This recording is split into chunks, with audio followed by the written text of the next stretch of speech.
오늘 발표될 신규 확진자는 이틀 연속 2만 명대가 예상됩니다. 특히 오미크론 변이의 검출률이 80%까지 올라왔습니다. 오미크론 변이의 중증도는 델타 변이에 비해 낮으나 전파력은 2배 이상 높고 막연한 공포심도 문제지만 지나친 낙관론도 경계해야 한다는 지적이 나오고 있습니다. 예, 결국은 2만 명을 넘기고야 말았네요. 1만 명을 넘긴 게 1월 26일이었으니까 딱 일주일 만에 2만 명 넘긴 겁니다.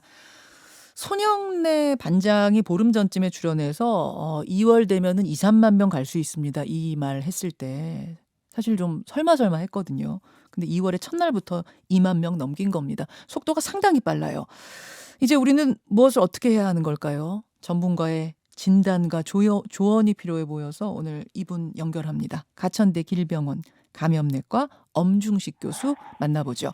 엄중식 교수님 안녕하세요. 네, 안녕하십니까. 사실 연휴에는 선별진료소의 그 운영 시간이 짧아서 검사 건수가 평소보다 적었어요. 그런데도 불구하고 하루 2만 명 돌파. 그러면 숨어있는 수치가 더 있다고 봐야 되는 거겠죠?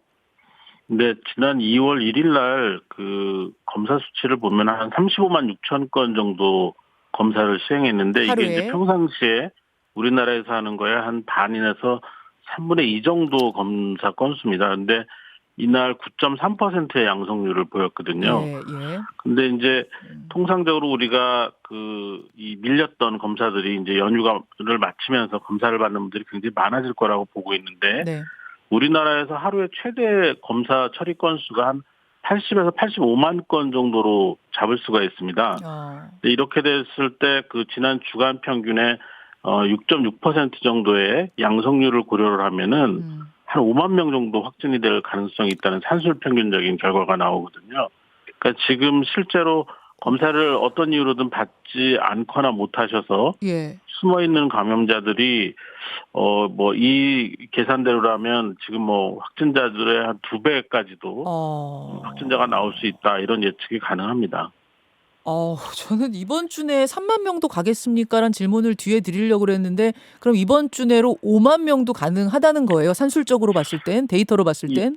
예, 단기간에 이번 주나 다음 주 초에 3만 명을 넘을 거는 확실해 보이고요. 네. 그다음에 이제 이게 전파 양상이나 그다음 검사 시행 건수 이런 거에 따라서는 예. 4만 명에서 5만 명까지 가능할 것으로 예측이 되고 있습니다. 사실 2월 안에, 그러니까 오늘이 2월 2일이니까 이제 2월 3일이니까 이제 시작입니다만 2월 안에 확진자 10만 명이 될 수도 있다라는 전망이 지난주에 전문가들 사이에 좀 나오긴 했거든요. 이게 현실화 될 수 있다는 얘기인가요?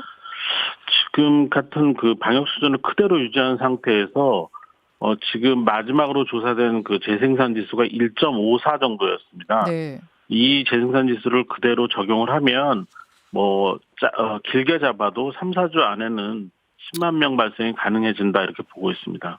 자, 이렇게 되니까 새로운 방역 체계를 오늘부터 아주 본격적으로 시행합니다. PCR도 모두 다 받을 수 있는 게 아니고 이른바 선택과 집중 방식의 오미크론 대응 체제로 돌아가는데 이 방식은 어떻게 보세요? 일단은 PCR 검사량이 앞으로 폭증할 가능성이 높고 우리가 그 하루에 검사할 수 있는 한계가 한 85만 건 전후로 보기 때문에 고위험군이나 고위험 시설 종사자에 대해서 PCR을 이렇게 집중하는 방법이 이제 바람직한 방법이라는 것을 동의를 합니다. 그런데 예. 여기에 병행하는 게 이제 신속항원 검사라는 것을 병행을 하는데 네. 이 신속항원 검사의 정확도가 진단검사의학과 학회에서 검증한 걸 보면 한 50%가 안 되는 걸로 나오고 있고. 반이 안 돼요? 자가진단 예. 키트? 네네. 그리고 이제 오미크론은 이런 신속항원 검사의 정확도가 더 떨어진다는 외국 결과가 나와서 예. 이 부분이 좀 걱정이 되고 있습니다. 이제 중요한 것은 신속항원 검사를 했을 때 네. 양성만 의미가 있다 이렇게 좀 받아들여 주셨으면 좋겠습니다. 그러니까 음성인 경우에 코로나19가 아니다라는 증거로 사용할 수 없다라는 점을 좀 명심해 주셨으면 좋겠습니다. 음성인 경우에 그 얘기가 무슨 말이에요? 조금만 쉽게 설명해 주세요. 그러니까 신속항원 검사를 했는데 양성으로 나오면 네네. 지금 현재로서는 PCR 검사를 받게 돼 있는데 한 번 더 정확한 걸 받게 돼 있으니까. 예, 그렇습니다. 예. 그런데 이제 양성인 경우에는 실제로 이 양성 일 가능성이 높기 때문에 주의를 하고 거기에 맞춰서 PCR 검사를 하는데 네. PCR 검사가 음성으로 나왔다고 하더라도 네. 확진자하고 접촉을 밀접하게 했거나 예, 예. 아니면 이 코로나19를 의심할 수 있는 증상이 있는 경우에는 네. 이걸 갖고 음성이라고 해서 나는 코로나19가 아니다 이렇게 판단하시면 안 된다는 얘기입니다. 그럼 그분은 어떻게 해요? 그냥 그분은 내가 내 느낌에는 확실히 코로나19 같은데 자가 진단 키트 원칙대로 했더니 음성 나왔어요. 그럼 그분은 PCR 받고 싶어도 방법이 없잖아요. 일단은 호흡기 안심 클리닉 같은 곳에서 유증상자이고 의사 판단에 의해서 PCR 검사가 필요하다고 하면 예. 그 소견에 따라서 PCR 검사를 받을 수가 있기 때문에 그 경로를 좀 이용하셔야 될 것 같습니다. 의사가 소견서 써주면 이 사람은 네. 음성 나왔지만 아무리 봐도 이상하다. 이 사람 PCR 받게 해주세요 하면 받을 수는 있다는 겁니다. 네, 그렇습니다. 그거 하나 여러분 신경 쓰셔야 돼요. 자, 엄중식 교수님. 가장 궁금한 건 이 오미크론 유행이 언제쯤 끝날 것인가? 하루 10만 명, 뭐 영국처럼 하루 24만 명 이렇게 가면은 그럼 그 다음엔 끝나는 건가? 언제쯤 이 유행 잡힐 걸로 보십니까? 일단은 앞으로 2달에서 3달 동안 우리가 상당히 그 폭발적인 그 확진자 발생을 이제 경험하게 될 것 같고요. 이런 과정을 거친 후에 좀 길게 꼬리가 이어질 것 같습니다. 그래서 지금 예측 모델을 보면 네. 6월에서 7월 정도 돼야지 이 오미크론에 의한 유행이 마무리가 될 것이다 이렇게 예측을 하고 있습니다. 잠깐만요. 6월에서 7월이면 여름, 초여름까지는 이 오미크론이 계속 갈 거다. 네, 그렇습니다. 아직은 폭발한 거 아니잖아요. 네, 그렇습니다. 그렇죠? 그러면은 사실 지금도 우리 느낌은 폭발입니다만 이걸 지금 폭발이라고 하시는 게 아니고 이거보다 훨씬 큰 폭발이 아마 올 거란 말씀이세요. 네, 그렇습니다. 앞서 말씀드린 것처럼 우리가 중환자 체계가 감당 가능한 수준 내에서는 방역 강화를 할 거라고 예측이 되지 않는데요. 네. 이런 상황에 지금 현재 그 방역 수준이 유지가 되면 말씀드린 것처럼 뭐 10만 명에서 15만 명 사이 정도의 확진자가 매일 나오는 상황을 마주하게 될 가능성이 높은데요. 예. 이런 상황이 한 달 반에서 2달 정도 지속이 돼야지 유행이 정점을 지나게 될 것 같습니다. 참 이게 다만 여러분 너무 겁먹으시라고 제가 드리는 얘기는 아니에요. 잘 알려졌다시피 델타보다는 치명률은 약하고 대신 전파력은 굉장히 강하다.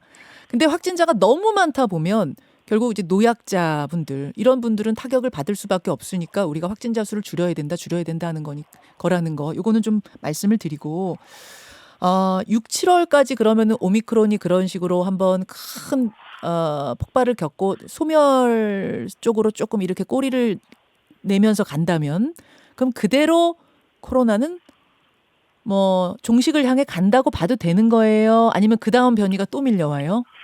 일단은 오미크론 유행이 지나고 나면 이제 면역을 가진 인구 비율이 확실히 더 높아질 것 같습니다. 그래서 새로운 변이로 인한 유행이 발생을 해도 유행의 진폭이 점점 이제 낮아지고 짧아질 것 같고 또 중환자 발생도 더 낮아질 가능성이 높다고 보기 때문에 지금과 같은 그런 큰 유행을 경험할 가능성은 확률적으로 네. 적어진다 이렇게 보고 있습니다.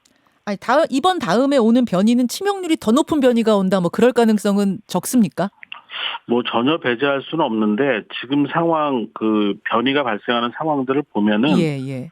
전파력이 조금 더 강해질 수는 있겠지만 치명률이 강해지는 방향으로 가지는 않을 것 같다 이렇게 예측을 하고 있습니다.